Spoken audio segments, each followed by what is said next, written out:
Hello and good morning, and welcome to the You Deserve More Business podcast. I am John. Across the table, I got my co-host Zach, and today we have marketing guru and apparently musician, which we didn't even know, Nick from NuWave. How you doing, Nick? Doing all right. How about you? I'm doing great. Can you tell us a little bit about yourself, just to kind of give the audience a little brief? Yeah, sure. I run a boat dealership. The boat dealership kind of started, my dad started the business in the 80s. He's a boat mechanic. It was a repair shop. Mhm. He is a genius with everything boats, can build a boat from scratch. Has been doing it since he was like 12 years old. And I was in motorcycle sales and crashed one and couldn't do it anymore for a little bit. So I went try to help my dad, and I'm not a mechanic. Don't ever let me try to fix things. It's not my thing. But I started selling his used parts on eBay. He had been kind of messing with eBay a little bit at the time, and 5 years later, it was me learning how to build a website and learning the marketing. I Nice. self-taught everything from the ground up, just figured it out as I went. And 15 or so years later, now we're one of the top single location Mercury Marine dealers in the country. That's Wow. awesome. That's Yeah, huge. that's really. So boats though. That to me is like an old soul industry, almost like you know what I mean, like, so the people who are in boats are these older people who have been in boats for years. And I was in produce when I first got out of the military, and that kind of was a similar situation where I was the youngest person around and nobody wanted to change or innovate or bring any kind of innovation. How did you go about, I guess, bringing on the change to the industry that it needed to kind of move it into the 21st century? That's a good question. It's the industry is kind of it's like a monopoly. There's one big company called Brunswick. They Mhm. also make gym equipment, well, used to, and they own the boat manufacturers. They own Mercury Marine. They own the entire distribution of Mercury Wow. Marine that also distributes all the accessories. And there's some small guys around that. And those guys, they're working hard now to change it, but up until a few years ago, they were like stuck in the 80s. Yep. Everything was old school inventory systems. Their inventory, Marine alone probably has 50,000 items. Engine parts, everything. The only information we got as a dealer on that was like a 3-word description, a price, and a part number. So selling that stuff online, we have to handwrite descriptions for 50,000 items, and it's insane to do it. So all we had to do was do decent descriptions, take decent pictures, and put it online. And we were beating the other guys early, and that was, almost 15 years ago. It's definitely changing now. We have a lot more competition, but um, now the biggest thing in the marine industry is that people hate their local boat dealership. They're Yeah. they're always trying to rip people off. The guys on the water know they have you. Like they know they're There's not a gonna ton bend of you them. over. No, Yeah. we're inland. We're not on the water.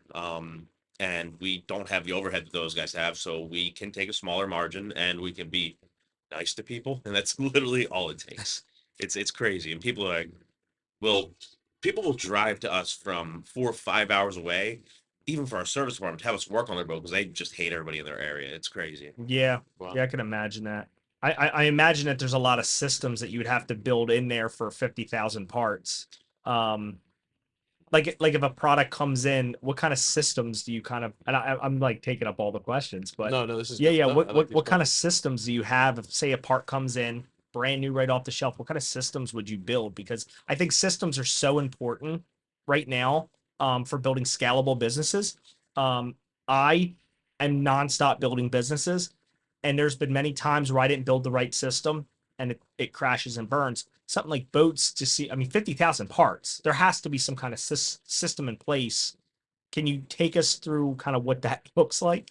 Yeah, and it's something that, like I said, we started with nothing, and I started with no knowledge, so it was me learning from the ground up how to first build the website, and then how to take this trash data that they gave me and turn it into something. So because my dad had been in the industry forever, and because we were running a repair shop already, I knew what the big sellers were. So I knew the top 500 parts. I know that on Merc Cruiser inboard engines, the exhaust manifolds are replaced every 5 to 7 years, and that's like $1,000 to $3,000 sale.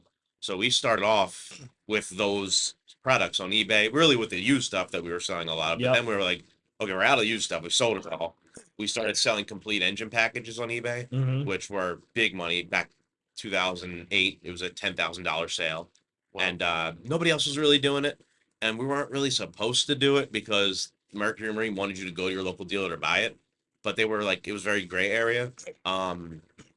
And You said, were you selling the parts or the service and the parts we were a service online? center in Deptford, New Jersey. Yeah. And then we were selling parts out of there. Yeah. Um, So when you said the engine package, that was like a 10, that's oh, we were 10 shipping it to people. You were shipping it to Yeah, people. which was crazy because we weren't really supposed to, but no one was doing it, so there was no rules against it. Yeah. And they started making rules because of us, and that got so crazy. So we had probably a 5,000 square foot shop where you could fit a boat or two in. Yep. And you're packaging it in the shop. And so we're bringing these engine packages in from Mercury Marine, and back then you would buy packages: engine, stern drive, trim pump, transom assembly. That's everything you need to make a boat go forward, basically. Yeah.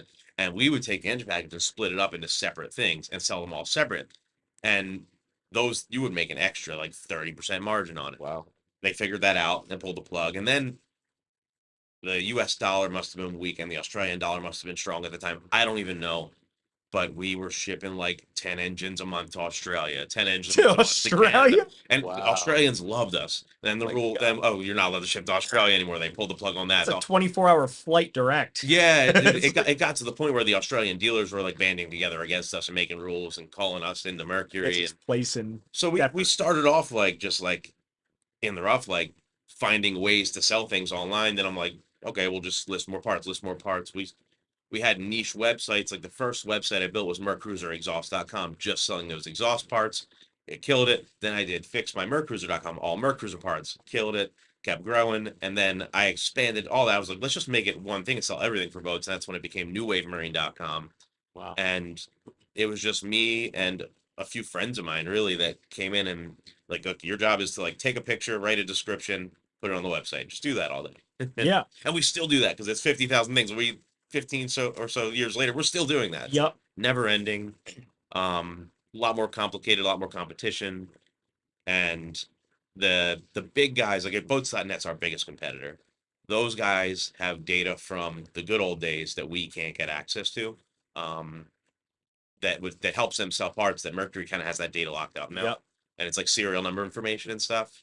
So we have been fighting for that for like the past 10 years, but we kind of had to move away from the route of having like parts diagrams on our website Yep. to just being the people with the best descriptions and the best customer service. Of course. It's working. I mean, those guys are probably 100 million a year company or more. Oh.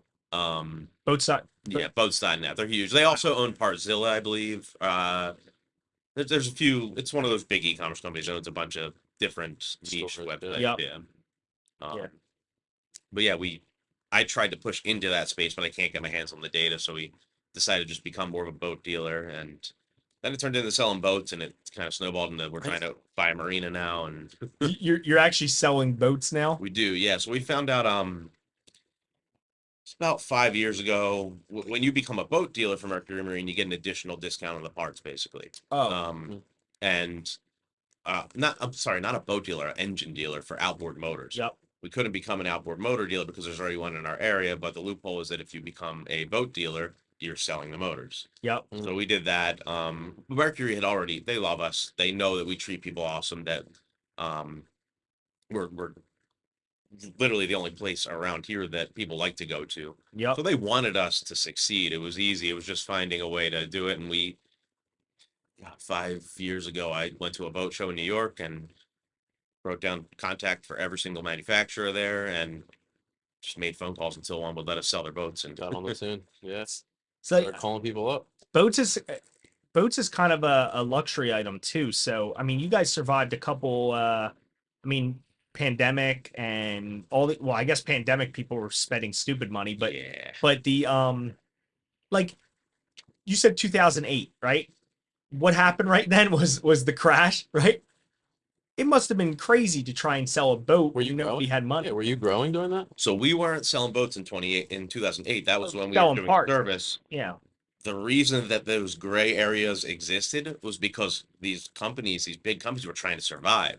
So I think that helped us get started. It helped us normally they're going to get upset if their dealer ships an engine to Australia right Yep. away, but they're like, oh, we don't really see it happening. You know what I mean? Yeah, Because they have to survive. They have to sell these that makes things. sense. But looking back, I don't know if that's 100% true, but that's what I'm thinking. Looking back, is that kind of gave us the boost we needed, and I think it's cool when you start at the bottom of an economy, like Yep. at its worst point, and you succeed. When it comes up, it just gets better and better. And I Yeah. think we're at that point right now again too. Like things are definitely slowing down for us. I'm sure there's a lot of businesses that are going to start right now, fresh out of COVID, and That was me. 100%. yeah, and Yeah. it's only going to get better as people are scared to spend money right Of now. course.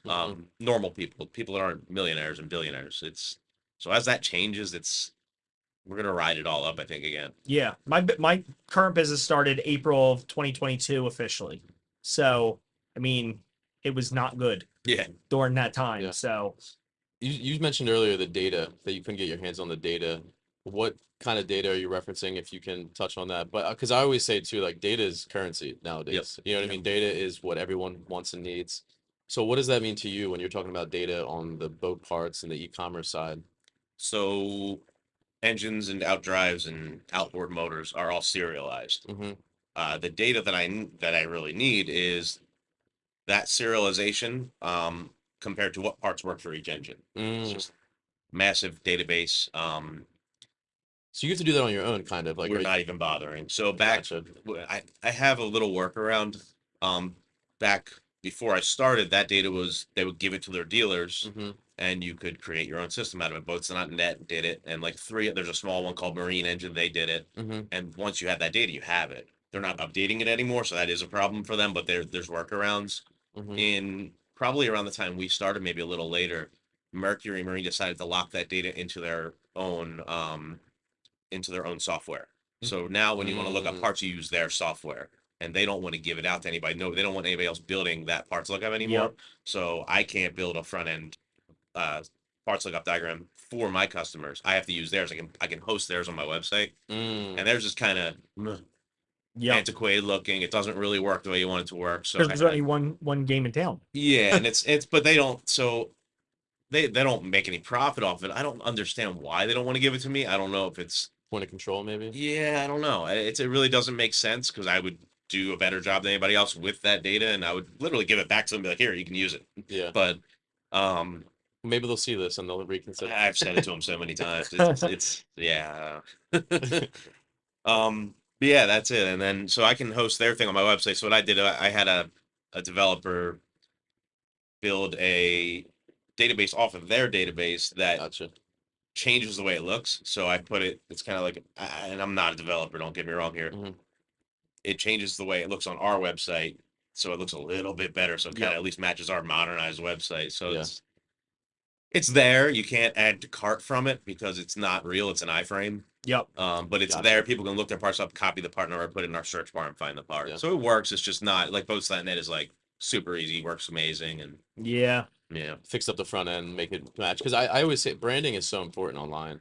Like if you go to a website and you see like it's patchwork of a bunch of different iframes and things, you lose Sucks. confidence in people. And the like if I was a customer and I go to that, I'm like, what is all this? Like where's my data gonna go? Where's my money gonna go? Am I Yep. gonna get this in the mail?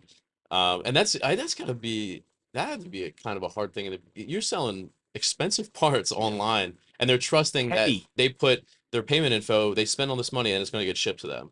Was that like did your hospitality come from understanding that need, or did your hospitality come from like just you saying this is needed? And then was that hard to get people to spend money at first online like that? So we had eBay at first, and Okay. like I even outside of business and thinking about the fact that we need good reviews to make people like us, the type of person that I am, the type of person that my dad is, we are like, if somebody buys this shit, we're gonna ship it right away. It's out here. We're doing perfect by the customer. The Mhm. first 2 years we did the eBay thing when we tried to scale it with new parts, we took a tiny margin. We knew that we were nobody. Hmm. Took a small margin. We're like, let's just grow it and see what happens. And then 2 years in our eBay reviews, we had 100% positive feedback, Wow. tons of reviews, and we kind of thrived on that for a while. Kept growing eBay, and then I understood what I had to do when I started the website. I'm like, look, it's all about reviews. People need to see if they trust Social you. recognition. And like, if you go shop for pretty much any Mercury Marine part or boat part that we sell online, you'll see that we have like 5-star reviews on everything. Wow. More like almost 20,000 of them now, and Wow. we're the only company with that good of a rating. Yeah. Even the big guys like Boats.net are like 4.6, 4.7, which is good. That's all you really need. But we like, if one person has a problem with us, with our service or with a part we sell them, we call them right away and we fix it. Like we don't mess around with that. Yeah. I want to touch on that too. The hospitality side, you're online, right? So like when I think I worked in bars, managed nightclubs, stuff like that. So I always think of hospitality like being in front of people, Yep. and then I switched over, right? I am in tech now, so I'm very aware of the digital hospitality that exists. But what does that mean to you? Like, how do you see that? How do you provide that level of hospitality? Is it making the calls right away? Do you proactively reach out to a lot of your customers? What does that look like for you? Yeah, it's about being proactive and being a human. I like People that. and people don't Yeah. expect it not only from e-commerce but from a boat dealer. People don't expect that anymore. It's so if you place an order on our website and we don't ship it within like 5 minutes, like we're really fast. Wow. We'll call you and be like, "Yo, it's got to get transferred from this warehouse to us. Just want to make sure it's okay with you." We won't just make them wait a day before it ships because that's when the website says it's going to ship today, it doesn't ship. People get anxious, and I'm like, I know how that feels. It sucks. You Yeah. don't want that.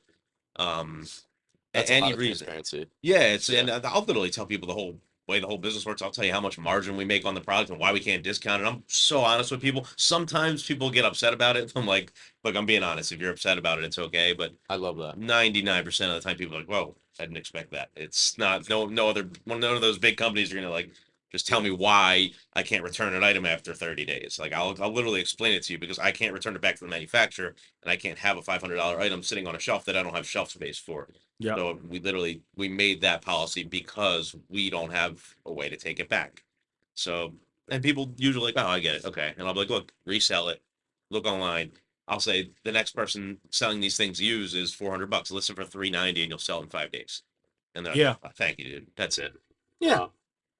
I mean, it's probably not a perfect, perfect, especially with it The being world so out there. heavy, Yeah, heavy and expensive. And it's like, do you think that you could sell something that would be like a MySpace beverage? Do you think that you could do the same, implement the same types of systems in a much different product with maybe a different margin or a lower cost? I mean, I bring up beverage because before we started the show, it's a difficult thing to sell online because it's heavy because it has all the water weight and it's not particularly. I'm not selling it for $500. I wish, but people just won't buy it for that. I tried. Yeah. So do you think that you could implement those kind of systems and what do you think you would go, like how would you go about that? So it's all trial and error. You have to just try things until they work, and sometimes you have to do things at a loss to see if it works, and then figure out how to make it profitable. Mhm.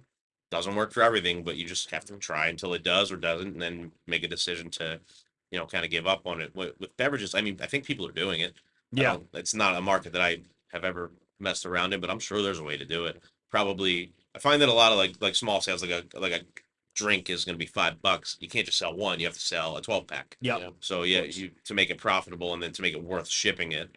Um, the problem in that space, I'm gonna guess, is the big guys probably have a huge margin and you have almost no margin. Oh So yeah.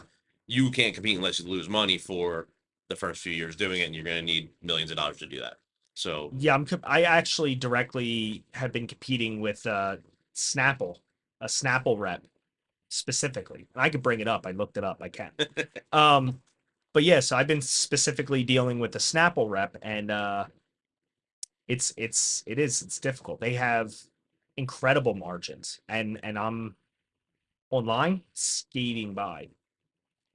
I faced that in like on-site and off-prem liquor sales, right? Like when I was working for an independent brand and then competing against other brands that had ample funding, ample marketing budget, they can come in and kind of sweep the competition with however kind of hospitality they felt fit that we Mhm. couldn't afford to do.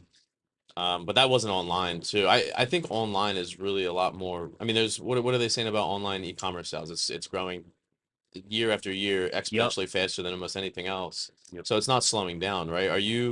I remember you going into a venture of like scooters and stuff.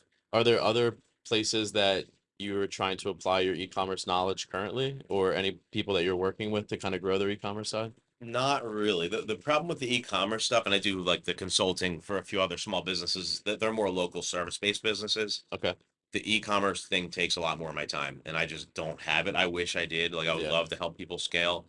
I would hire you in a heartbeat. Yeah, I would- it's something, yeah. but like it's a full-time job. Yeah, of It course. really is. You can't just look at it every once in a while. It's not like I can run lead ads for like a construction guy. It can be 4 or 5 hours a week of my Mhm. time fine-tuning it until a year into it, I can almost be hands off with it.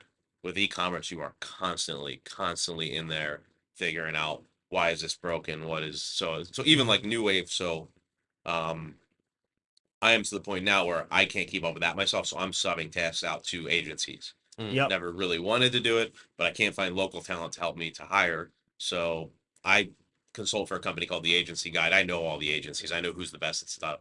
So I'm just handing over one of the 10 hats that I wear to the best agency at that thing right now. Like I Mhm. handed over SEO last year to an agency called Razor Rank. They're Mhm. killing it for me. And the cool thing is like when I do it, it's expensive. Yeah. I pay a fortune to those guys, but they're better than me at it. So I find that like it doesn't matter because they're doing better than me. So Yeah. now this year, paid search is my like that's my bread and butter. That's what I'm amazing at. I've done Yep. it from the start. That was the first thing I learned after leaving eBay because you have to drive traffic to your site. This year, like literally this week, I'm handing that over to a company for the first time ever, and I'm a little anxious about it. But like just sitting in a couple meetings with these guys, it's like they have like five of me, like that are probably all Yeah. better than me because the past 5 years I've been kind of losing, not keeping up with the current trends and stuff. So I'm really excited to see how these guys do for me. It's a very big investment for us Mhm. because the traffic that we do, we spent last year, I believe, a little over 500,000 on Google Ads. Oh wow. So it's the management fee is often scaled by the budget. Yeah. Yep. So it's a big management fee that we have to pay to do it. But What is a typical management fee? Because so that literally just popped up in yeah, my. Yeah. for Google Ads, I personally started about $1,000 a month. If it's not that big of an account, it's just not worth my time. There are some people that'll take it on for like $300 a month. The guys on like Fiverr or whatever or Fiverr. Yeah. Yeah, I wouldn't do Somebody that. recently offered me a percentage number. So Yeah, I don't like that. Now, yeah. it's funny because I don't like that, but that's what I'm doing with the agency that I'm with now Yep. because I know they're amazing though. Like that, if you're doing a percentage number, the mindset for me is like, okay, I want to spend less money on this and be more profitable. Yep. Yeah. If it's a percentage, they're going to want to spend more More. so they make more. But I actually trust these guys, so I'm like, all right, it makes sense if you really trust who you're working with. I've never offered a percentage to my clients, but my clients are small companies, so like Yep. I already know if I charge these guys $1,000 a month, it's going to be X amount of hours for the first few weeks, X amount of hours for the first year, then it's going to be almost hands off after that, where it's just checking in once a week to make Mhm. sure everything's working. So I'm basically taking a loss on my time for the first 6 months Sure. to get to that point where it's hands off. What is the expected percentage? If you don't mind me asking. About 10%. About It's 10%. pretty. If it's a Okay. small account, now look. If you tell me you're going to spend $3,000 a month, I have to charge more than 10%. Yeah. So, So 25 is too high. what I would do if someone offers 25, I would renegotiate with them, saying, I understand you have to make enough to make it worth your time. Mhm. Let's do $1,000 minimum and 10% from there on after you spend $10,000 a month. Oh, That's kind of okay. how I That'd would be- structure it. Yeah, because it's, but if it's e-commerce, it's a lot more complex than what I do. Yep. So I don't take e-commerce clients on paid search. I only take local, like lead generation type Mhm. things. E-commerce, you're managing the Google Shopping feed and all the Google Shopping, and the new ads are called Performance Max ads. I'm still learning them. They've been out for like 2 years now, I think. Um, Way more work, way more complicated than just Yep. running basic search ads. Um, so yeah, if they quoted you 25%, but you're spending $1,000 or $3,000, that kind of does make sense. Yeah. But make sure it's a 1 year contract. So if you scale it, you can get out of it. Yeah. And negotiate. But e-commerce in my business, I mean, I would say I'm more of a wholesale expert. E-commerce is less than 1%. I've showed you, it's Yeah. like nothing. It's Yeah. gone. Whereas, I'm in shop rates and everything else. On the other side, I have no problem with the other side, but for some reason, I can't wrap my head around e-commerce. Yeah, I wouldn't say e-commerce is for everyone, right? Yeah. Like, is there? No, that's true. You test it, you see if it works. If it doesn't, it doesn't. Just like we test certain things outside of e-commerce. Like, well, we should probably just keep focusing on e-commerce. It Yep. works really good. It's Yeah. the path of least resistance, right? Like it's Oh yeah, that's always the way you go. Is there ever like when do you when should a company or a business get into ads? Like, is there a time where ads are probably not what they should be working on? Because from speaking with you and knowing you, I mean, you hold a very good brand. I mean, self-brand, you know what I mean? Who you are as a person and New Wave and the things you work on, you're always adamant about it and representing that brand for what it is. I always talk about that, like branding's super important. I refer to people, sometimes their brand's not ready to start putting ads out because they don't have the right content, they don't have the right image, they don't have the right stuff, for lack of better words. What is your kind of take on that? Is there a right or wrong time to start ads? So some business owners really struggle with the whole branding thing. Mhm. And I've met with people who wanted to hire me to run ads to where I'm like, there's too much of a mess to clean up first. Like you can't run paid Google ads if you don't have a good website. Yeah. The first step is building a really nice website with landing pages for each of your categories of leads. Like I have a construction guy. Um, the first thing we did was go in and make his website a little nicer, change his landing pages, make sure we had some video content on the landing page and a nice a form somewhere for people to ask you to help them. Oh, yeah. Some people don't even have that. So you can't just, when you're doing this Google stuff, the more specific you are to the keyword, the better it's going to convert. So my construction guy does roofing, windows, siding. So you want to, when someone's looking for roofing, you don't land them on the homepage of your website. Yeah. You land them on the roofing page with some content about roofing, Mm. some kind of value proposition. So we always have some kind of sale going on, and a way to contact you. You have to at least have those things. Like, you can get way more complicated than that. You can get into like serious conversion rate optimization once you're spending a lot of money on it. Yep. My small business clients don't get to that point. It's not worth spending the money because most of them, you can only drive so much traffic to them to where they can't keep up anymore. Yeah. And in the roofing space, the leads are expensive. It's not like lawyer expensive, but for construction, you're selling 20, 30, $40,000 jobs. So I own a company that sells roofing leads. yeah. So Yeah. I get like $1,800 usually on average. Wow, geez. Yeah, Yeah, that's for a sealed deal. yeah, that's different. So Yep.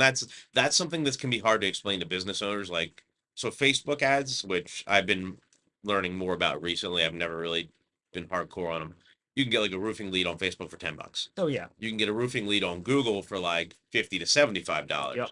But you need 7 or 8 of those Facebook leads to make the value of one Google lead. Yep. And then you can deal with somebody like Angie's List that sells you a lead for $150 that to me is worth $5. Yep. So like getting people out of that Angie's List mentality where they're giving that lead to 10 other roofing companies and you got to fight to close it. I'm like, that's kind of the pitch. Like, you need to run your own ads. Yeah. Now, if your website's not ready, or if your team of people's not ready, or if your branding's not ready, you have to fix that stuff first.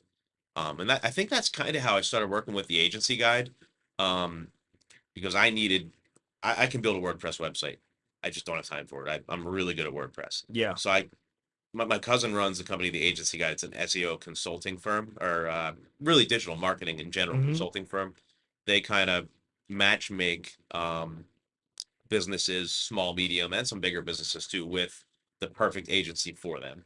And they are just amazing at it. Like, that's what all the agencies I use for New Wave I found through them because I've used them for other projects. Nice. So once you learn like what a company needs, then I started learning who could build that for them. So I have a few guys that do the WordPress sites. I'm like, look, Yeah. I want to work with you, but first you have to talk to these guys about your branding and these guys about your website. Do it. Come back to me, then we'll run some Yep. ads. And sometimes it's the opposite where I'm like, it's good enough to run ads. Let's get them started. Then once we get some traction, let's rebuild the website and make it better so it can convert better. So Tweak it, yeah. it's tough to find that roadmap to figure out, again, the path of least resistance to see where we can start getting you the business to pay for me. So it's like, you're not really paying for me, Yeah. Yeah. My industry is so expensive. I mean, the beverage industry is insane. It's the dumbest industry, first off, to get into as a startup. It really is. And I knew it and I just didn't care. And that's my problem. Or maybe it's a good thing. I don't You know. have a good story behind it too. I do have a good It's story. like, Yeah. I started with $350, second place in fantasy football. Should have won first. Yeah, the tea overseas when you're in the military and stuff. That's So it's a cool story. And I think I got rolled up in the story a little bit. When you feel like you're in like a movie, you kind of just go with what your character is supposed to do. Sometimes, like, I always mess that up. But I'm the type of person, I jump into things head first every single time and just pray that the water's not shallow. Like, I mean, that's just kind of the way I am. But because my industry's so expensive, the idea of paying an agency makes me cringe. Not because it's not going to be helpful, But because I'm a small business, I have $500,000 in equipment, and I still live in a 1,500 square foot brick rancher that I can't move out of. You know what I mean? Like, so I have a multi-million-dollar company, you know, but I'm not seeing $1 million. So if an agency comes up to me and says, "Yeah, we're gonna need $20,000 to solve XYZ problem," I'm gonna be like, Yeah. "Oh, I want to add just because I mean because you work with the agency kind of consultation where that you guys have a list of agencies that you trust to do certain things. Yeah. I think that's a very you know huge service in itself because a lot of the time is exactly what you're saying is understanding who do you go with because oh, I don't they're know all how trying to." to sell you, right? Yep. They're all trying to get something from. They're trying to make a living And themselves. Instagram's filled with the sharks. If you go on Oh, yeah, Instagram, every yeah. single one of them's like, "I can build you a free Shopify site, and Yeah. and I'm gonna build the products, and all you have to do is just pay the fee." Yeah. No. You know, and you're like, "Wait, how are you making money?" They're like, "Shopify pays me." I'm like, Shopify's losing money every year, so how are they paying you? I don't know. But I mean, so say if I'm a small business, take me out of it, take Zach out of it, and we're a small business, and we're saying, how do we pay an agency? How do we bring in an agency? Like I'm selling cookies out of my kitchen. Yeah. You know, what kind of advice would you say for them to go to? Because you started from the bottom. I know your dad had it, but it wasn't where it was supposed to be. So how do you tell, the mom making cookies, greatest cookies in the world, out of her kitchen, how she puts them things Yeah. online? How does she push that envelope? Because she has other things going on. Yeah, exactly. And you have to fight for it. Look, it's a full-time job. Like you can't. Yeah. If you want to sell your cookies, you need to quit whatever else you're doing and focus on your cookies, or you're never going to do it. Yeah, That's the truth. Gotta take the Like, risk, yeah. yeah, you have to take the lead, and you have to figure out how to make it profitable without spending the money first. yeah, You have to go to every single cafe and say, "I want my cookies here," and literally sell them to that cafe for what they cost you until they work and say, "I got to raise my price. I want to become profitable." yeah, Just be honest with the business owners because they own a business too. They understand. So yeah, hook them up at first, sell it in 100 cafes, flip the profitability switch in that. Say, "I'm going to raise my prices 10% to be profitable." You guys are obviously selling the crap out of these things, and then take that money that you're making and reinvest it in the digital end of Yep. things. Or something. There's always a way to find it to do it to figure it out, but you have to start off by working your ass off. Yeah. You're not going to hire a marketing company and just triple your business without doing any extra work Yeah, yourself. That's yeah. just not how it works. Yeah. But so say if I'm getting to the point where I'm building up a little bit and I still don't can't like my case, like I said, for me to pull out $20,000 to Yeah. go throw at an agency would be, I'd say, all right, well, what I'm already making money in wholesale. I feel I'm in like this weird spot where I feel like I need to hit e-commerce. I know you've said that you don't think I should Mhm. even worry about it. Like maybe your business just isn't made for it. But I feel like it's just a thing that I'm not even trying to do. It sounds insane to me. So I'm in this struggle. So how do I feel good about hiring an agency or hiring somebody like you or your cousin's company? You just don't? I personally like it depends how scalable you think your wholesale business is. If that can keep growing, you need to put all your chips in that bag.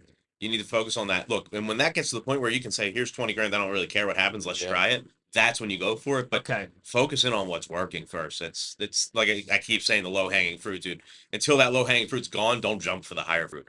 Just make the most of that and then go for it. And that's Yeah. any business. I agree. I always recommend people like, if you don't have the money, try to find the time to learn a little bit more about it and put it forth and then see if it's worth it. Because there is a point where like, well, the whole idea of an agency is, in my opinion, you don't have the in-house or the capability to be able to do that service, keep up with the knowledge, the education, and the current what's happening. Yep. Mm-hmm. And they do, because this is what they do. You know what I mean? Like people can hire a tech, but why would they come to Village Help Desk? Well, is that tech going to fit in? Like, are you going to be able to create a home for that tech? Are you going to be Yeah. able to create an environment where they're consistently upgrading their knowledge and they're trying to get new certifications and see what's going on? Because we've built a situation where we love to do that, and the people that we bring on, like that's what we do. Like I was with Luetta the other day at the Westboro Brewery, Oh yeah. and I was like just showing them they have a Wix site, and they were just showing them. I was looking at events. They want to do events,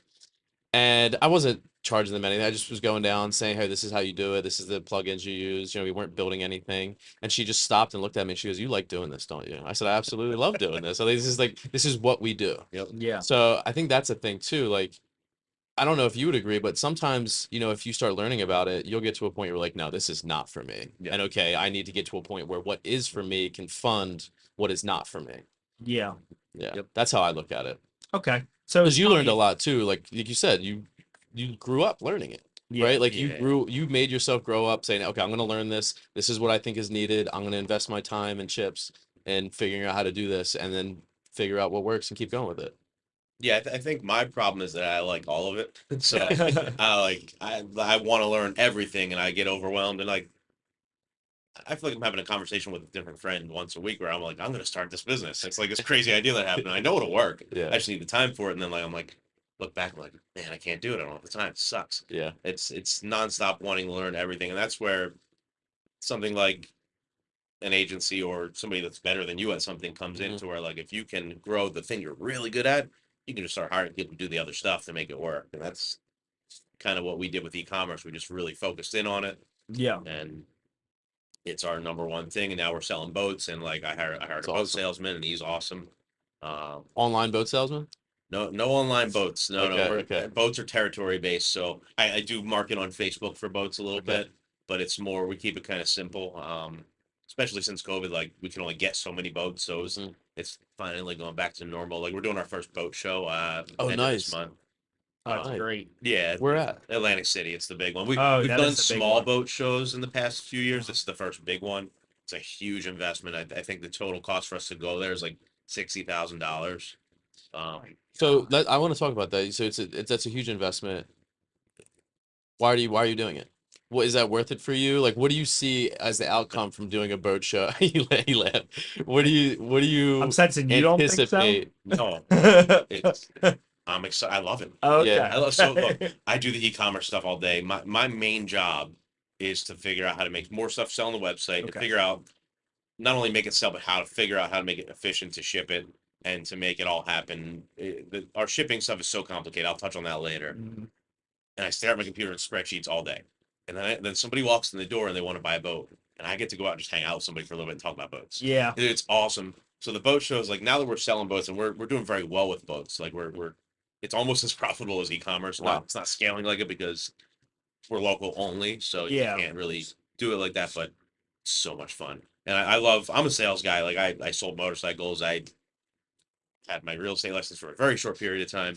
I like selling things and I like people. So the boat show to me is like, it's like a week of fun. Like I hang Yeah. out, people talk about Yeah. boats. If we sell some boats, that's great. I mean, we better sell some boats because we spent $60,000. So we have to at least make that money back. But and that having that attitude towards selling boats is why we sell them now. It's like Yep. people, you go to the other boat dealer and like they have to sell a boat or they don't make any money or they're gonna go out of business. They come to me, I'm like, yeah, I'm just doing this for fun. Like we're really just an online company, but we sell these boats and we got lucky and got this awesome brand. Yep. Two awesome brands now. We have Wellcraft and Lund, and they're two of like the top brands in their area.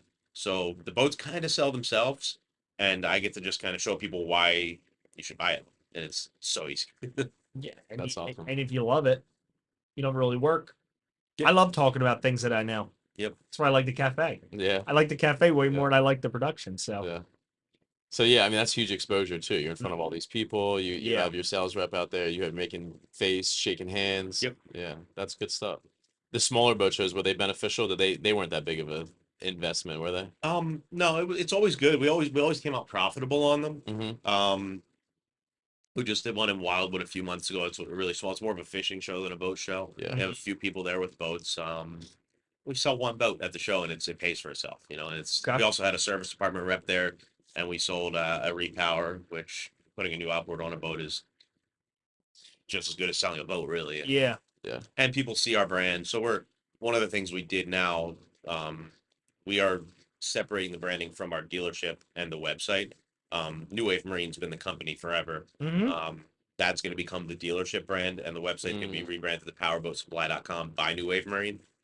Okay. So it's still gonna have a little bit of the brand on there by We want to make sure our current Yeah. we have a big customer base. People will buy from us because they know it's us. So we make sure we kind of sneak that in there, and they're like, oh, it's still NuWave. I've gotten a few calls from customers thinking, oh my God, I thought you guys sold the company. I was worried. why the switch? Sorry. No. NuWave is spelled NU wave. It's kind of hard to explain to people on the phone and online, harder to memorize. Okay. and it doesn't, in my opinion, the brand doesn't really tell you what we do.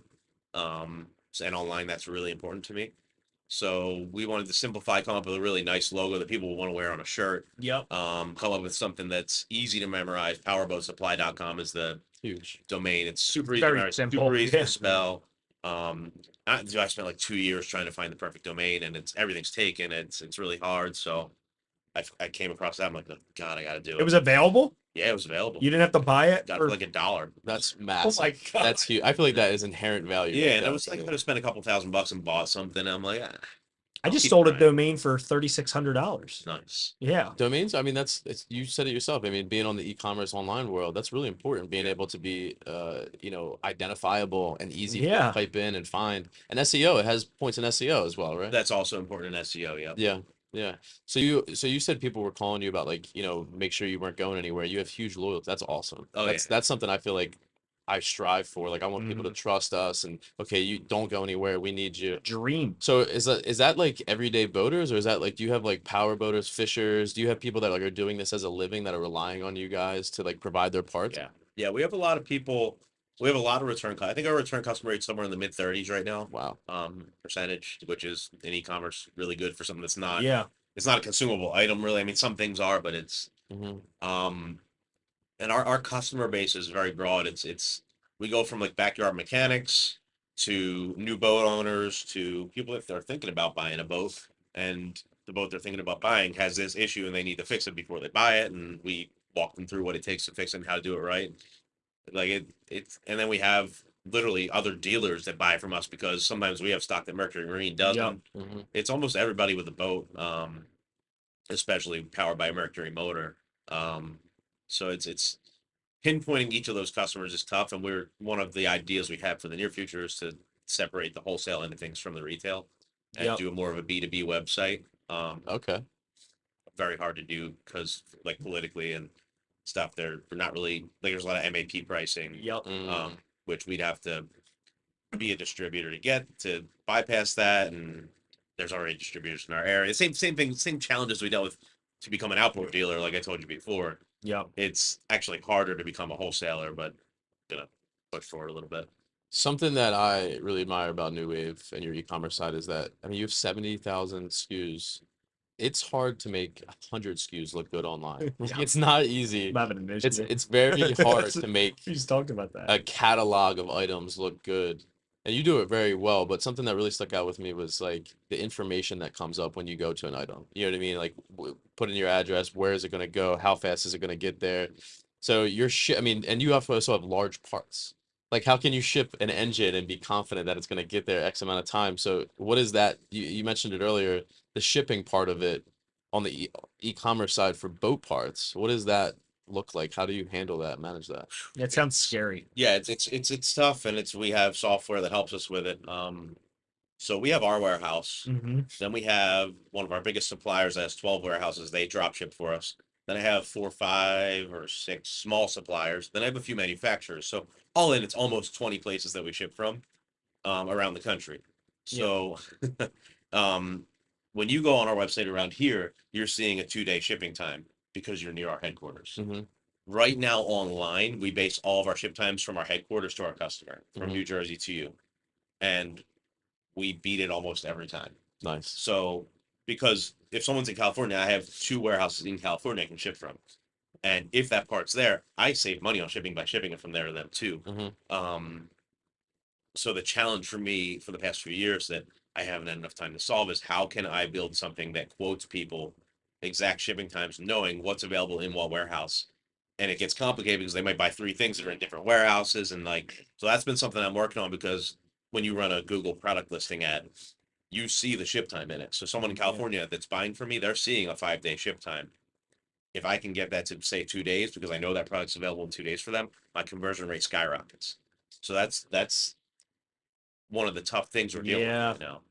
that happens to me all the time when I'm on Amazon or something and I want something. If it doesn't say like next day shipping, or I'll get it Yeah. by two, what do they do like the 2 to 5 the next day? I'm Yeah. like, nah, I don't want it. So we met over that before, and it's funny because after we had that meeting and that conversation got stuck in my head, I started thinking about it more, and I realized that my inherent tendency when I'm shopping online is to look for what's going to get to me fastest. Yeah. Yep. So you're saying that you actually can see statistically that you have higher conversion rates based on what you show? Yeah. 100%. Yep. Yep. I mean, Imagine. luckily in our industry, everybody has the same problem. So, Mm-hmm. and we are faster than everybody, and our reviews, people are like, holy shit, how'd you get it to me so fast? That's every review from us because we tell them 5 days and it shows up in California the next day. Like, how'd they do that? They're in New Jersey. Yeah, Like, that's awesome. so it kind of works like on a marketing and branding end of things.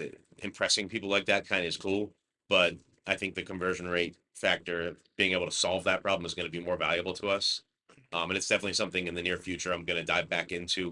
I kind of went more into the fulfillment end of things to make sure Yeah. we could do it better before, and then COVID screwed all that up. Yeah. Yeah, that makes sense. I felt like it was part of your brand, that identity of like being able to say, okay, this is how fast we can get it to, and we will get it to that fast. Yeah, and being honest, because that Yeah. you go on even both on our biggest competitor, Mm-hmm. their parts will say you'll get it in 3 days, and you won't get it for like 2 weeks, and like Mm. they don't even have live inventory on some parts to where it doesn't say that it won't ship right away, or just says ships in 2 to 3 days. I'm like, I know that Mercury Marine doesn't get you a part in 2 to 3 days. Like I know that's not happening. So on our website, anything that's special order from Merc, we say 5 to 7 days. Other sites will say 2 to 3 days. I'm like, I know it takes 5 to 7 days. We Yeah. might lose some sales because of that, but we're not going to get the bad review that those guys get Yeah. afterwards.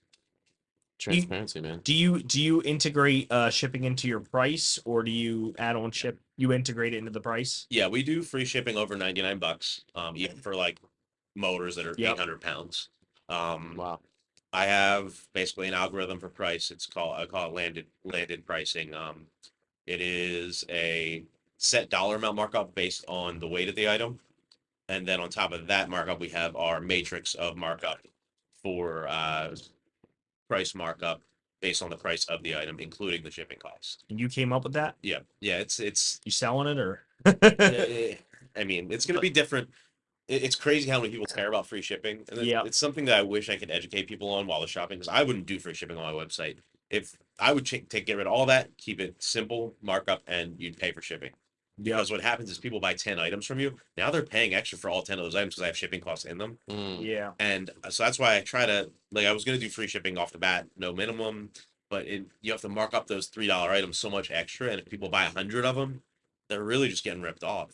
And Yeah. people don't get that about free shipping. Then they'll call me and say, well, Amazon sells it for $10 less. I'm like, no, they don't. No. They don't. You have to understand how the shipping works. Like, and it's actually, most of our parts are more on Amazon than we sell them for because of that, because I don't want to Mhm. just offer free shipping on everything, because it really does mark parts up. And when you need 5 things, if each part is marked up $5, you just pay $25 for shipping. I realized that my numbers went up when I offered free shipping, even though I did mark things up a lot more. Mhm. It was like 25 or 26% or something like Yep. that. It went up. And I was like, I'm charging you more. It's don't like They don't care. right? No, and it's like, I'm like, God, I wish I could just teach this to everybody. So I Yeah. can't do it anymore. You have to do it. And for you, like if you're selling a case of drinks, Yeah. that's probably going to be okay, because you're not going to, until you sell 5 cases with that markup. But what you can do is you can offer a discount when you buy more cases to offset it. Yeah. So And that's kind of what I've been trying to do. yeah, that's a great way to bring people in. But when you sell 10 parts and they're all different parts, you can't really do that as much. It's like, Yep. especially when half of those parts are MAP and you can't discount them anyway. That changes everything if you have to deal with manufacturer minimums and stuff. Yeah. But yeah, I don't know. People shoot themselves in the foot over that. Like, they really don't realize. I just think it's crazy that you were able to take an industry I never really would see as e-commerce because of the weight. I just like the weight bothers me so much in e-commerce. So I'm like, how heavy is a freaking like an engine kit? You know what I mean?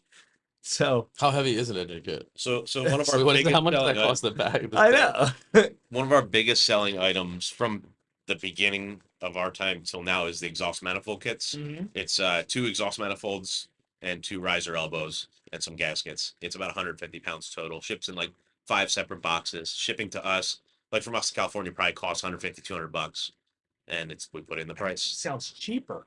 Like Well, that we actually, we have massive yeah, discounts. Our that's what I'm discounts, saying. Like Yeah, that 'cause you actually guys are doesn't sending a sound. lot. Yeah. Yeah. If I said that, not good.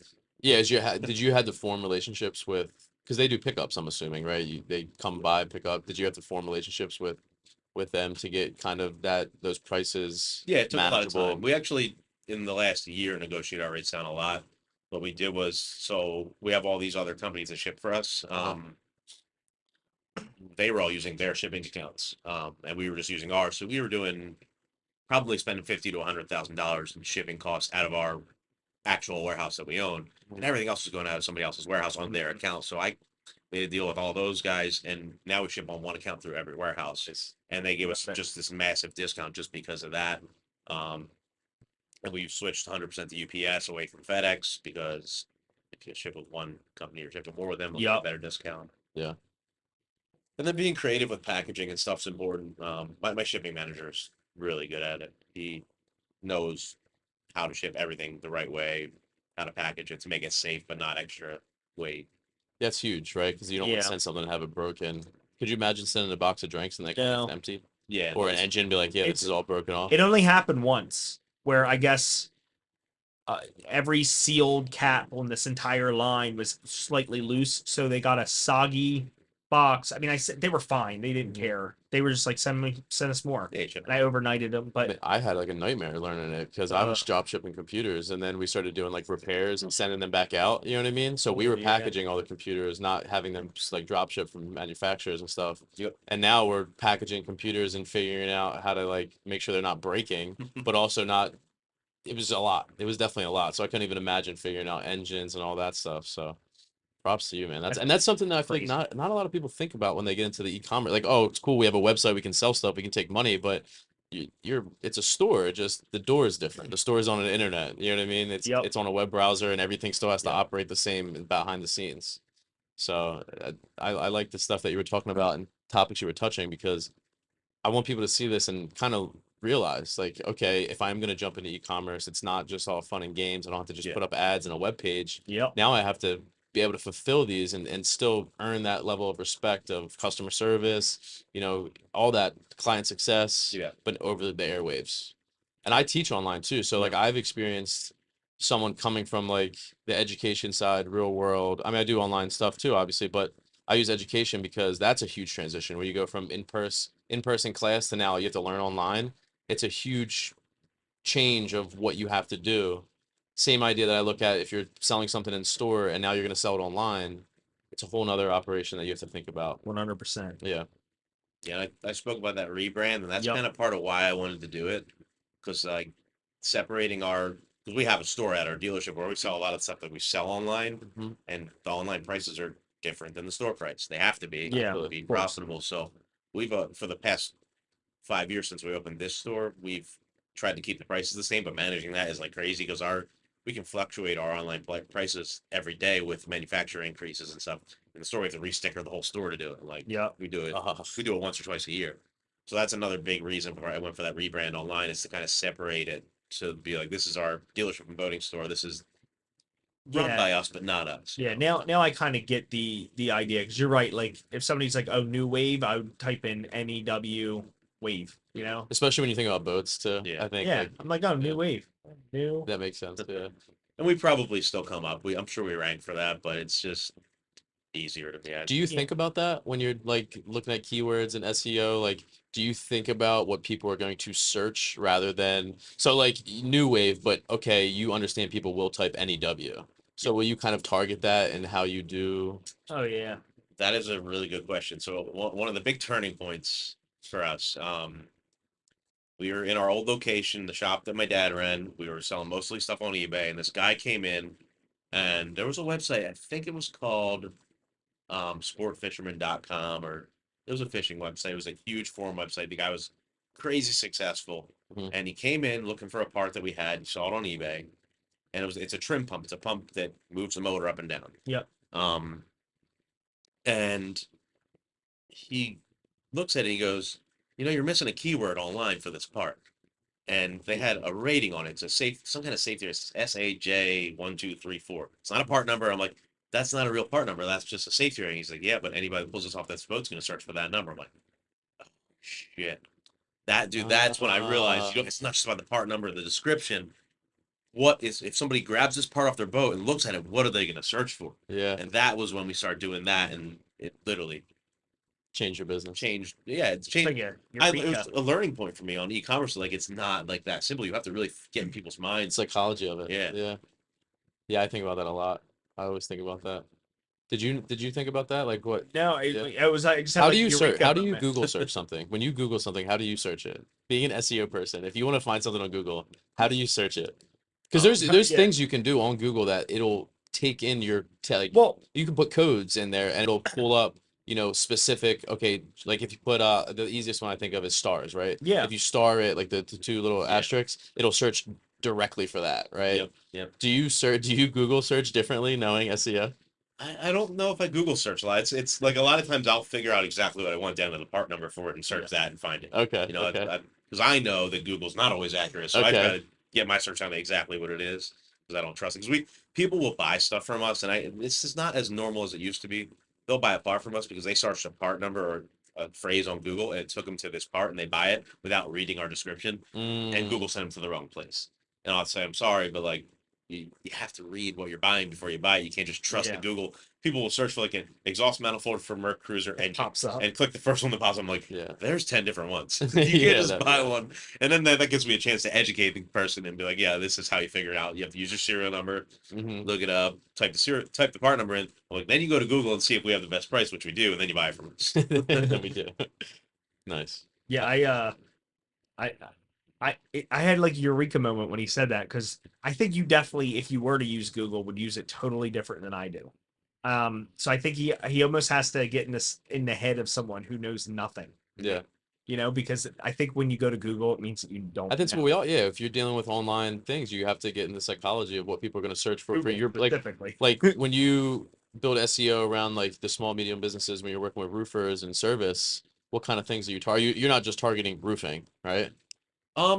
So with my small business clients, it's very simple ads. I don't get too crazy like that. Mm-hmm. It's very time consuming to do. These guys are looking for, to spend $10,000 a month, and I basically go after that low hanging fruit and Yeah. yeah, I'm doing roofing. I'm doing but audiences of people that are looking for roofing, and you can tailor things to audiences to the way people are searching and such, but Mhm. it's not going to make a big enough difference when you're not spending big money Okay. to make it, for me to put an extra 10, 20 hours in a month to do it. Mm-hmm. I usually stay away from it. And now Google kind of does that stuff automatically. Like everything's Yeah. automated, so it's not like it used to be. And that was one of my big advantages. Like I was way better at paid search ads when everything was manual. Now that Yeah. it's automated, I'm like, you gotta just trick the algorithm more than that. I'm glad you said that because I wanted to ask, has technology advancements changed how you do things at all? Like AI, the automations that people have put into these apps. Do you use AI at all? What kind of technology have you found that has came about that's really, okay, we need to use this, or it's really changed the game for you? It's not to the point where I can trust it to do the work for me yet, but I use it to clean up my grammar. I'm not a writer. So Right. when I write a product description, or one of my employees writes a product description, I tell them always run it through ChatGPT. It'll clean it up. You can ask it to make it more SEO friendly for you. You can do little things like that. So we definitely use it. I use it to help me write blog posts. Nice. As of right now, I'll write a blog post and I'll have my SEO team do it manually. I don't think it's to the point where I trust it to do the work, but I'll kind A of use tool. it for like advice. A If that tool, makes yeah. sense. Yeah. Yeah. Like, I won't copy and paste what it says, but I'll see what it says, use some things from it. Yeah, I preach that. It's like the Yeah, rear don't- view camera. It's a tool, right? Yeah. Yeah, it's Don't use it yeah. all. Yeah, like if you're Look back. nailing in a nail, and you have a hammer, you're not going to use your palm and push it in. You're going to use your Yeah. hammer. Yeah, it's absolutely terrifying for me to look at anything online right now, just because I'm so good at doing it. I think I'm so good at doing what I'm already doing. Yeah. I'm almost wondering if SEO is, I mean, I'm sorry, not SEO. E-commerce is just something that I just completely give up, just for right now. For the time, yeah. Yeah, I think like I think time like e-commerce. wasting my time. think that you have to have right timing when you get into it, or the right plan going into it in general. If you're like switching over from a business that wasn't traditionally online, you definitely need to figure out your timing and how you're going to go about it. But there's some people that just start off just online, and that's how their whole business develops. And then I would imagine they probably have a hard time transitioning into retail, brick and mortar, because they're so used to the mindset of, Yep. okay, it's a different world. And I still think the internet's still wild, wild west. I still think that Oh, there's a lot of sure. things that constantly change.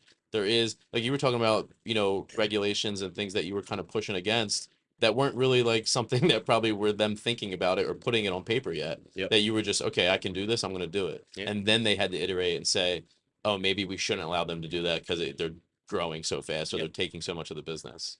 And that's, I mean, especially '08. I mean, you've had, not that these are all positive things, but it seems like you've taken the downsides of what's happened in the world and economy and utilize technology to really be like, okay, let's jump past this. Because COVID, how was COVID for you? Were you people COVID could, was weird. It was at first everybody was scared. yeah, Yep. We were worried, and they made us close our store.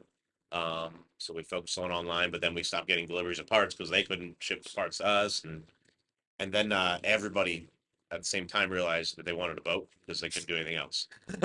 So we That's sold what- No masks on a Yeah. boat. we sold every boat we had. We had just became a boat dealer 2 years prior to Oh that. wow, Wiped our inventory out. I started buying inventory out of other dealers. wow. It was crazy. We had in boat sales the best year yet, and then part sales started taking off because nobody could buy a boat because every boat was sold. Then it became a game of who can get boats. So I started buying out any boat dealer of all their boats that I could. I bought 4 of them out, I think. I started calling manufacturers and pre-buying boats and saying like, "I'll buy every boat you can make." I just had to find a way to get boats. Yep. Um, and now that is just falling on its face, and it's back to 2019, and it's hard to sell boats, and everybody's got too many boats. And I'm like, Yeah. Now they need parts, which is good that you have parts. yeah, parts is starting to pick up again. My dad's side hustle was selling boats. Oh, nice. Yeah, forever, and he did Yeah. great during COVID. Wow. Yeah, it was crazy. It was Yeah. crazy, and you were making.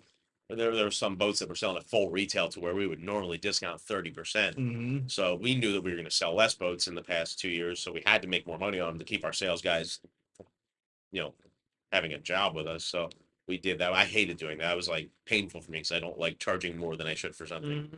but we had to. And I think a lot of people still are because they're taking advantage of people. But it's a whole other podcast. Yep. What's your unwind? I mean, do you turn your phone off? I mean, you're always on the internet now. Your whole business is online. How do you? Does that ever kind of weigh you down? Like, do you have to unplug sometimes? What is that? I enjoy it, so it's hard for me to unplug. You love it. But, You love it. but Okay. my wife wants me to a lot, so it's and she's been working with me lately. She's been doing all the merchandising online. Nice. So we cook, turn Cook. everything off, and cook, bake, and Beautiful. just hang out and eat. Do you still play music? Occasionally, it's not like it used to be, but I just sent all my guitars and stuff out to get like tuned up because I haven't played them. They've just been sitting there, so Nice. I want to get back into it a little bit. I play ice hockey once or twice a week. That's my like physical outlet to Where at? hang around everywhere. Oh, everywhere. Yeah, wherever somebody. I play in a league at the Igloo up in Mount Laurel. Oh, nice. But I have buddies on teams everywhere. Whenever they need a fill in, they'll usually give me a call. Awesome. My cousin's husband, Kevin Santos, he does that. I think I know him. Yeah, you might. I think I know. Yeah. But I know a Santos. I don't know his Yeah. first name. Is I reckon Santos. I have a feeling it's him. Yeah. What I have I want to get some knowledge on here for some of my buddies since you're here. They're in the music industry, right? Mhm. And obviously, digital media is everything in the music and like marketing yourself, being able to build your brand. How do you have any mindset on the translation of what you've been doing and your experience with ads? Do you recommend the same kind of idea for musicians to push their brand out there? No, it's completely different. Completely different? The music industry is so different than anything else. Mm-hmm. To give you a quick background of my experience, I've been in music my whole life. I played in bars. I hosted open mic nights when I was younger. Awesome. And I made decent money doing that. It was fun, but you had the old bar owners that would usually try to stiff you. And I Yep. didn't want to do that anymore. I got out of it. And how long ago? It was probably 8 years ago now. Buddy of mine approached me and said, "Yo, we just got a record deal, and our bassist can't do it. He's a teacher and he's got kids and he can't do it. do you want to come on tour with us? I'm like, all right, sure. So I met him at Applebee's and we signed with this record label. That's awesome. And this is crazy. The kid that one of the guys that was in the band that quit owned all the rights to the music. Oh, And said, and he was like, his dad footed the bill for them to record it. They had this album ready. It was really good. And they set a cease and desist right when I started. I learned all the songs. Guys were getting ready to go on tour. wow. And we get out of the mail. We're like, well, what do we do? Do we fight it? So we called the record label and told them about it. And they're like, well, literally, we can't work with you guys because of that. It's not first. So what if we write a new album and record it in the next 2 months? So we booked recording studio time up in Union City, New Jersey with this guy, Jesse. And we fucking all day, every day, wrote a new album, recorded it, changed the name of the band. And we're like, here's the album. Will you still sign us? And they did. Wow. And I was driving to North Jersey 2 hours up. They live in Sparta, a lot of the guys. Not back and forth 2 hours. It was insane. And I was doing NuWave at the same time too. This was before NuWave really started to take off. And did it, signed with them, and then the record label pretty much just screwed us over completely. And I learned a lot about the music industry. Yeah, the music industry. Yeah, we were doing well. We were, I was trying to market music like boat parts, and it was not working. So I learned that, like, in my opinion, in music, you need to just focus on recording amazing music, focus on learning how to write. Now, the guys I was playing with were incredible, great writers. In our genre, they were already doing well. What genre was that? Pop punk, like Pop rock, punk? Nice. yeah, alt rock kind of stuff. That was the kind of my stuff. Yeah. High school. Yeah, it was us like rehashing our high school favorite music. And Yeah. That's awesome. Little Blink. yeah, it was fun. Like it was like I had obviously been into more mature music, and then went back to that, and it was cool to write that and to do that. And the guy we recorded with recorded albums for a lot of those big bands. Yep. It was cool to be in that building. I actually got to play the bass that Census Fail recorded one of their albums with. He had it in his studio, and he let me use it to record our whole album. Huge. What's the band name? If you don't mind me asking. Stories of Living. Stories of Living. Yeah. I like that. The original name was Time Will Tell. That band was the one we had to change, and then we became Stories of Living. Did one big tour down the East Coast, and we literally packed a van. It was crazy. That's like awesome. That we Yeah, expected that's a good experience. we expected support from the label. They didn't give us anything. We were supposed to have like physical CDs to sell at that's how you fund your tours. You sell your merch. Yeah. They never shipped it to us.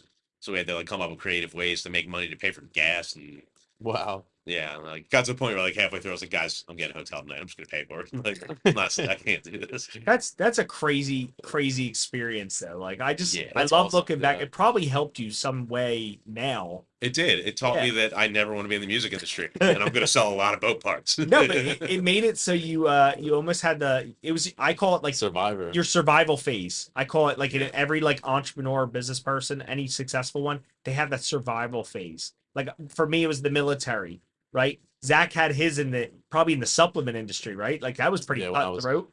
Yeah, definitely. I mean, it was all. I honestly, I think every industry has a little bit of cutthroat in it. Oh yeah. I don't want to say one or the other. I think all of them have eggs in it that are. Produce was straight up mob, dude. Yeah. Everybody had a wife beater and a gold chain. Yeah. That was the only Liquor one. was pretty. Oh, Liquor yeah, was pretty liquor's tough. hot, yeah. Liquor's tough. That's he was brung up the world earlier, but Monopoly is what I think of when I think of liquor. But yeah, that's fascinating to me too. I see that. Like I talk to a lot of the artists, and they have because it's a different mindset. You have a business mindset, which is interesting to see. Kind of you going through and understanding that business side of it. But a lot of them jump into it, and they don't think about should I put ad money? Should I do this? It's content, really, right? It's all about the content and having people like naturally vibe with it and be like, okay, this is whether it be music, whether it be digital media content, like on your social media. But same thing with you. You even brought it up earlier. Like it was the way you wrote your descriptions and the way you took the pictures and the content that you had around it. And that kind of brings me back to the first thing I said was content is currency nowadays, right? Content and data is almost everything, especially in the online world.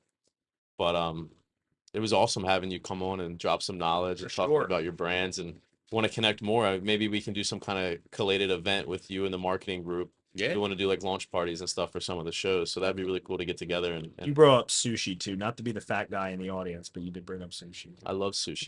You like sushi. I'm a big sushi guy. Yeah, that's what I was when I said let's go down and meet him. Let's bring up some sushi. Nice. Yeah, yeah. But anything you guys want to close off with? John, you have any questions for? I mean, I have questions that are probably going to be off camera. You know, I think a lot of people do. Yeah, Yeah, I yeah. mean, I think a lot of people we're gonna learn a lot about what you've done and what you're doing, and I think some people might be interested. Is there any way that people, are you still doing marketing consulting or? Yeah, so one of my big goals and something I really want to do, like we talked about with the agency, and actually you kind of asked like that company that doesn't want to spend $20,000. Something I've been trying to figure out for like 5 years now, and I can't like get it perfect is how can I work with people to get them from that point to there? My clients are like close to that point. They're not at that like entry level. I see that they're close to being able to spend a lot of money, and that's when I can come in and help.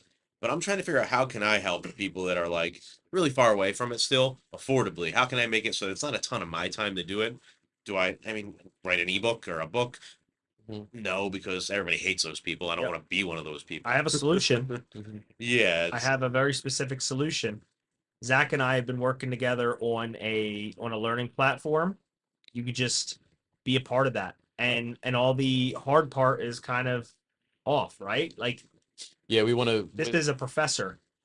Yeah, I think You know? that. Like, have you ever instructionally like No. been in front of people? I think you would have a lot to drop on people, like a lot of knowledge. A whole lot. Education. So what I found is that because I teach for one of our clients, and a lot of the students I teach are apprentices in tech. So like we earn together respect for one another. So these are the people that also come back. Hey, what's been going on? Is there any opportunity? Is there any things? In the same sense, if you teach business owners, I think education always you go back to the hand that feeds you. So if you're the person that, hey, I learned how to run these few ads from, Nick through this course, like I don't even say a course, but like you just going and speaking in front of people, being around them and talking about what you do. I feel like you're going to be the person that they would want to go back to and say, okay, I am at this level. Exactly. I don't have the time. I have the money though now that I built. And I think too, it's so important for people to educate themselves on how to ask someone that's a professional. Like Yeah. you can't just go up. Like I think a little weird. So like when people come up to me like, okay, what do I do or what do I need for this solution? My mind goes nuts. Like there's so much stuff that goes through my mind. And sometimes I start talking over them and they don't really grasp on what I'm saying.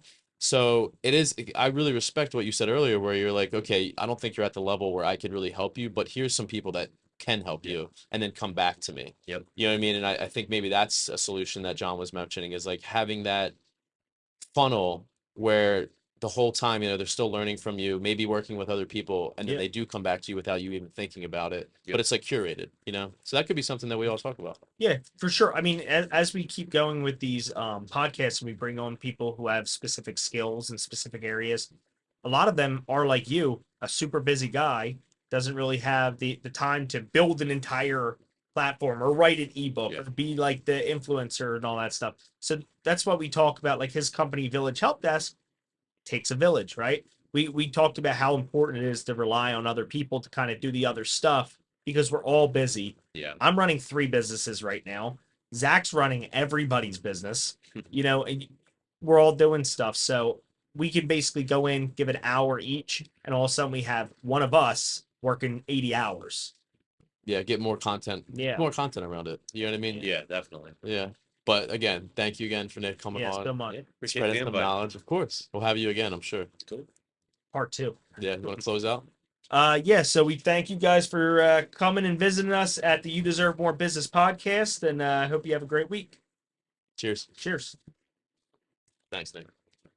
Hearing your story, getting it recorded. Fun. Yeah, sometimes I enjoy just coming down, just having conversations. Yeah, for a lot of the stuff that on this side was more about building a